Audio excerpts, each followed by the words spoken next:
नमस्कार, मैं अर्चना तिवारी आप सभी का स्वागत करती हूँ एक बार फिर हमारे YouTube channel the copper lady में।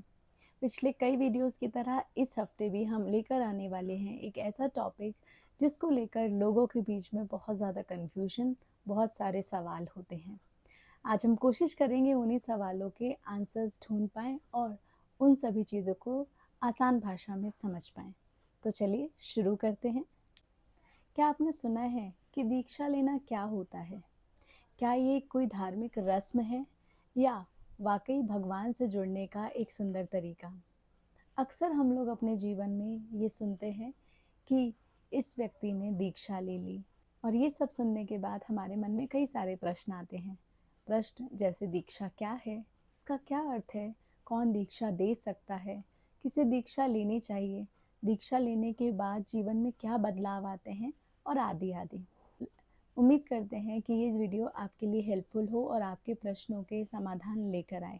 परंतु यदि इस वीडियो के बाद भी कुछ उत्सुकताएं आपकी रह जाती हैं तो आप कमेंट बॉक्स पे लिख सकते हैं ताकि हम बाद में उनको एड्रेस करने की कोशिश करें।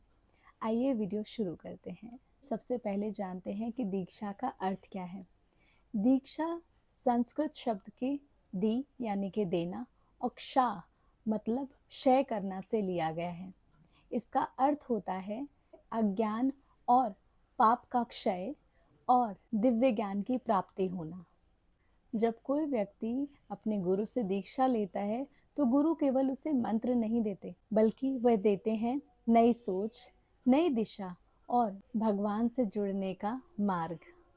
जब बात दीक्षा की हो तो बिना गुरु और उनकी महत्ता को समझे हुए हम इस वीडियो को आगे नहीं बढ़ा सकते। इसलिए ज़रूरी है कि पहले हम गुरु का महत्व समझें। गुरु के बिना गुरु दीक्षा अधूरी है। गुरु तो वह दीपक है जो अंधकार में हमें प्रकाश की ओर लेकर जाता है। और जैसा कि पद्म पुराण में कहा गया है, गुरु परंपरा बिना ज्ञानम ना सिद्धति, जिसका अर्थ है कि बिना गुरु परंपरा के कोई ज्ञान सफल नहीं होता। वह गुरु ही तो हैं जो हमें सिखाते हैं कि भक्ति किस प्रकार करनी है, कैसे हमें हर वक्त हर परिस्थिति में ईश्वर को याद रखना है और कैसे हमें अपना मन शुद्ध रखना है। दीक्षा के बाद किसी भी व्यक्ति का जीवन बहुत शांत और मधुर होने लगता है। उसके विचार बदलते हैं और मन स्थिर होता रहता है और उसके अंदर भीतरी प्रेम की रोशनी फैलने लगती है।